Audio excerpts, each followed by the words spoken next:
दोस्तों नमस्कार। बिहार में बहार है, फिर नीतीश कुमार तैयार है। आज चूँकि 22 मार्च बिहार दिवस के नाम से प्रसिद्ध है, इसीलिए मैं कुछ बिहार वासियों को, खास करके उन लोगों को जो बेरोजगारी के चलते अपने बाल बच्चे के लिए भूखे रहकर और गरीबी को झेलते हुए इस बिहार से दूसरे राज्य को पलायन कर गए, उसके लिए, तथा कुछ ऐसे व्यक्ति जो बिहार में आज 30 वर्षों से अवैतनिक काम कर रहे हैं, सभी आदमी जिसके वैसे तो बहुत आदमी माने अपने आप को सुसाइड कर लिए, बहुत आदमी ऐसा है जो रिटायर कर गए,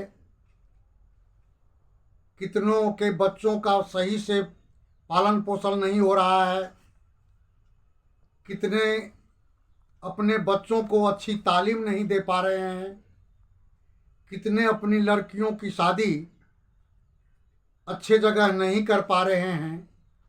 इन सारी बातों को लेकर के मैं उपस्थित हूँ अपने दर्शकों के पास, खास करके बिहार वासियों के पास। मेरा यह इशारा आप लोग समझते होंगे किसी दूसरे पर नहीं, बल्कि जो वित्त रहित शिक्षक एवं शिक्षकेतर कर्मचारी हैं उनके लिए मैं सरकार बनाम वित्त रहित ये आज प्रसंग मैं लाया हूँ। इसको ज़रा गौर से सुनेंगे। इससे पहले सभी से प्रार्थना है कि मेरे इस चैनल को सब्सक्राइब करेंगे, वीडियो को लाइक करेंगे तथा बेल आइकन को दबाएंगे। साथियों, बिहार में बहार है, ये बात उन्हीं लोगों के मुंह से निकलती है जो मजे लूट रहे हैं, जो लूट खसोट इधर उधर हेरा फेरी करते हैं और एक ही सरकार को बार बार बनाने का संकल्प लेते हैं। उनके लिए तो बिहार में तो बहार है ही, मगर हम वित्त रहित शिक्षक शिक्षकेतर कर्मचारी जो अभी तक 30 वर्षों से मर रहे हैं, जो अवैतनिक काम कर रहे हैं, ठीक उसी तरह जिस प्रकार ये सरकार किसी अंगीभूत कॉलेज के शिक्षकों के द्वारा काम करवाते हैं, परीक्षा लेना, फॉर्म भराना, विद्यार्थी को पढ़ाना, रिजल्ट देना, ये सारा काम जैसे कंस्टिट्यूएंट कॉलेज वाले करते हैं वैसे हम लोग भी करते हैं। मगर दुख की बात है कि उनको 1.5 लाख रुपया महीना मिलता है और हम लोगों को एक भी रुपया महीना वेतन के रूप में नहीं दिया जाता, अनुदान के रूप में दिया जाता। उसमें भी 1 वर्ष के बदला 2-2 वर्ष हो जाता है, लेकिन अनुदान नहीं मिल पाता है। विडंबना ये है कि उनकी सरकार में जो वीसी महोदय भी आते हैं वो अपनी मनमानी करते हैं। साल भर के परीक्षा का जो इन्विजिलेटर रहता है, परीक्षा लेता है, उसका पैसा 1.5 साल के बाद तक भी नहीं मिलता है। कॉपी जांच करता है, उसका भी पैसा 1.5 साल नहीं मिलता है। ये तो हम लोगों की विडंबना है, वित्त रहित शिक्षकों और शिक्षकेतर कर्मचारियों की। बड़ी दुख की बात है। बार बार हम लोगों ने उनसे अनुनय विनय किया, प्रार्थना किया, धरना दिया, प्रदर्शन किया, मार भी खाया गया, बहुत आदमी को मार भी लगी उस धरना में, परंतु इनके कान पर जूं तक नहीं देंगे। यानी कि बिहार में बहार नहीं, बिहार ही बहिर है। बहिर मेरा मकसद मैथिली शब्द है जिसे हम बहरा कहते हैं। ये लोग बहरे हैं, इसीलिए बहिर हैं। बाहर कहाँ से आएगा? एक तरफ जो खोआ मलिदा खाने वाले, लूट खसोट करने वाले हैं, इतने इतने तनख्वाह पाते हैं, और दूसरी तरफ उन ये जनता जो है सो भूखे मर रहा है। क्या यही समानता है? लगता है कि हम लोगों के साथ ऐसा सौतेलापन व्यवहार जो कर रहे हैं वो जानबूझ करके किया जा रहा है। इन्होंने तो शायद संकल्प ले लिया कि वित्त रहित शिक्षकों को हमें कुछ नहीं करना है। अच्छा सिला दिया तूने बेरोजगार का। माननीय मुख्यमंत्री महोदय, आपने हम लोगों के साथ अच्छा व्यवहार किया, अच्छा सिला दिया। इसमें उनकी ही गलती नहीं, मैं अपने तरफ की भी गलती को महसूस करता हूं कि हम जितने भी शिक्षक कर्मी हैं, शिक्षकेतर कर्मी हैं जो वित्त रहित हैं, बार बार इतना दुख और कष्ट को सहते हुए भी कष्ट झेल सकते हैं, लेकिन हम मुख्यमंत्री बनाएंगे उन्हीं को। क्या जानते थे हम लोग कि हमने जो है सो काला नाग से भी ज्यादा आस्तीन के सांप को पाल रखे हैं। भला सोचिए कि एक ही व्यक्ति को यदि बार बार किसी पद पर, उच्च पद पर बैठा दिया जाए तो किस प्रकार से वो मनमानी करने लगता है। उनके लिए तो सारी प्रजा बराबर है, फिर भी इसमें भेद क्यों? इससे अच्छा तो वो काला नाग होता है जो एक बार डसता है, उनकी मृत्यु हो जाती है, जिंदगी से छुटकारा मिल जाता है।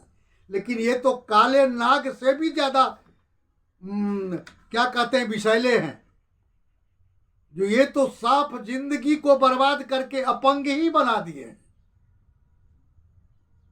उसमें तो मर ही जाते तो अच्छा था। इस प्रकार की जिल्लत की जिंदगी जीने से तो मरना ही बेहतर है, लेकिन इन्होंने तो ऐसा करके अपंग ही बना दिया है हम सारे वित्त रहित वालों को। हम लोग आशा रखे हुए इस बार होगा, उस बार होगा, कितने वर्षों से कुछ न कुछ आश्वासन मिलता रहता है, लेकिन उस पर वो खरे नहीं उतरते। इनके शिक्षा मंत्री कहते हैं कि खजाना खाली है, पैसे नहीं है, बजट जो है सो ओवर है, जितना बजट है उसमें ये पूर्ति होगी ही नहीं। तो बजट क्यों नहीं ओवर होगा? आपको दुनियादारी को पैसा देने के लिए बजट है।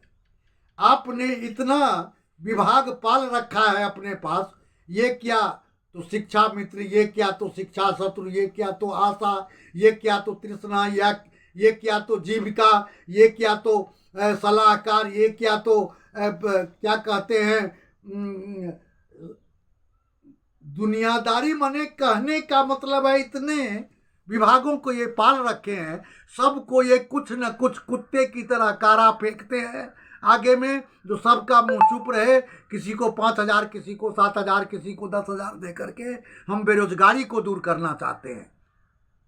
लेकिन मैं कहता हूं साथियों, ये इससे बेरोजगारी दूर नहीं हो सकती, न दूर होती है, बल्कि ये बेरोजगारों को ही दूर करना चाह रहे हैं।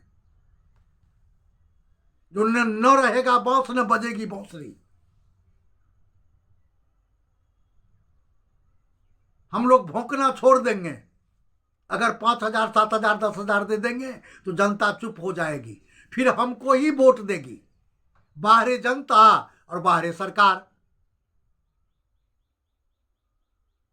इसलिए इस बार मैं बिहार दिवस के अवसर पर अपने तमाम साथियों से आह्वान करना चाहता हूं, सबों को पैगाम देना चाहता हूं कि ये मौका अंतिम मौका है। इस मौके को अपने हाथ से मत गवाएं। इसको ध्यान में रखते हुए कि मेरी सरकार कोई नहीं है, मेरी सरकार वही है जो मेरे हित का काम करेगा, मेरे लिए कुछ काम करेगा, मेरे जीविकोपार्जन का साधन बनेगा, मेरी जो भूखमरी है उसको दूर करेगा, और हम लोगों को भी दूसरे विभाग की तरह वेतन देगी सरकार, पेंशन देगी सरकार, जिससे हमारे परिवार का गुजर हो, जिससे हमारा परिवार कभी भूखे नहीं मरे। इसलिए हमें संकल्प लेना है कि इस बार की लड़ाई आर पार की लड़ाई है। हम क्यों नहीं दूसरे को मौका देंगे जो हमारे हित का काम करेगा, हमारे हित की बात करेंगे। बार बार एक ही चीज को दोहराते जा रहे हैं। एक ही गलती दोहराने का मतलब है या तो हम बेवकूफ हैं या हम पागल हैं। कोई भी व्यक्ति एक ही चीज को बार बार दोहराएगा तो इससे यही सबूत मिलता है कि या तो हम पागल हैं या हम मूर्ख हैं, पढ़ लिख करके भी मूर्ख हैं, वो चाहे किसी भी विभाग के हों। चंद आदमी हम लोगों को मूर्ख बना रहा है। हम लोग दुनिया को चढ़ाते हैं, हजारों लाखों विद्यार्थी का भविष्य बनाते हैं, हजारों लाखों हम लोगों के हाथ से डॉक्टर इंजीनियर बनता है, डीएम तक बनता है, एसपी बनता है,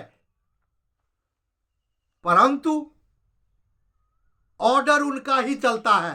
तो तुम तम करके डीएसपी हो, एसपी हो, सबों को जो है सो अपने से अलग रखना चाहते हैं,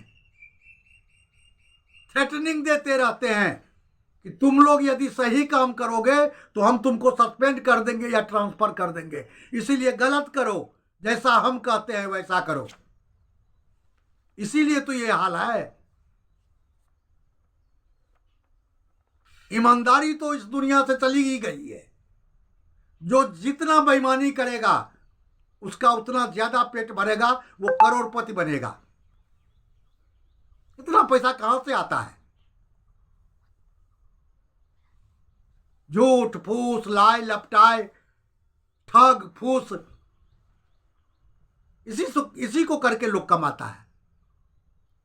क्योंकि ये मौका यही देते हैं माननीय मुख्यमंत्री महोदय, जो हम भी कमाएंगे तुम भी कमाओ। ये क्या तो जल नल योजना, जिससे कोई किसी को फायदा नहीं है, उसमें सारा पैसा बर्बाद करते हैं। ये क्या तो मिड डे मील, जिससे विद्यार्थी जो है उसका लाइफ चौपट हो रहा है। आप एक शाम खिला देते हैं, उससे क्या वो पढ़ लेगा? उससे उसका भविष्य बन जाएगा? कुछ होने वाला नहीं है। आप लोग अपने कुर्सी की लड़ाई लड़ते हैं, जो हमारी कुर्सी बरकरार रहे, हम इसी से चिपके लिए। वोट लिया और खिसक गया, जब कुर्सी से चिपक गया तो फिर उसके बाद एक तारा बोले, कुछ नहीं। इसलिए साथियों, इस बार मौका है, हम लोग एकजुट होकर के इस सरकार को निकाल फेंकना है, बाहर फेंकना है, उसी तरह जिस प्रकार से दूध से मक्खी को निकाल के फेंकते हैं। अतः एक बार जितना भी मन में मुझे भड़ास था, आग लगी हुई है, इसीलिए मैंने ऐसा बोला।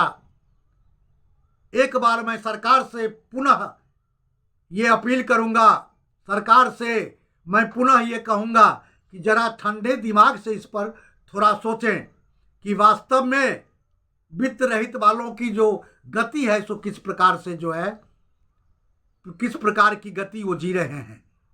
क्योंकि मैं इस बिहार का प्रधान हूं, मेरा कर्तव्य है कि मेरी सारी प्रजा, सारी जनता खुश रहे। लेकिन एक तरफ कोई घी मलिदा खाता है और दूसरी तरफ जो है सो नून रोटी पर भी लोगों को आफत है। कितने आदमी रिटायर कर गए यही सोचते सोचते कि इस बार होगा, इस बार होगा, इस बार हो गया। लेकिन जो कुछ भी बचा है उसके लिए तो सरकार सोचे, कुछ कीर्ति करें। कीर्ति करने से ही नाम होती है, मरने के बाद भी वो अमर हो जाता है। कहने के लिए उसका वो अपने चला जाएगा, लेकिन बाल बच्चा तो भूखे नहीं मरेगा। वो हर वक्त नाम लेगा कि माननीय नीतीश कुमार ने हम लोगों के लिए ऐसा किया, उन्हीं के बदौलत हम लोग हैं, जिंदा हैं, हम लोग आज आराम से जीते हैं। कुछ कीर्ति करना चाहिए मनुष्य को, अपने जिद पर अड़ा नहीं रहना चाहिए। इस प्रकार से सोचते हुए मैं पुनः एक बार मुख्यमंत्री का ध्यान वित्त रहित वालों की तरफ आकृष्ट करना चाहूँगा कि इस पर जरा ठंडे दिमाग से सोचें और हम लोगों के भलाई के लिए न्याय करें। आप न्यायविद हैं, आप ही के हाथ में सब कुछ है। आप यदि चाहे तो आसमान से भी तारे तोड़ के ला सकते हैं, क्योंकि सरकार तो आपको देती ही है। केंद्र सरकार का जितना बजट रहता है शिक्षा पर, कम से कम उसका भी तो खर्च सही ढंग से करें। दूसरे विभाग में नहीं लगा है, ये पैसा दूसरे विभाग में चला जाता है, तब ना अनुदान में भी लेट होता है, देरी होती है। जरा हम लोगों पर सोचे, यही मेरी करबद्ध प्रार्थना है। जय हिंद, जय भारत, जय बिहार।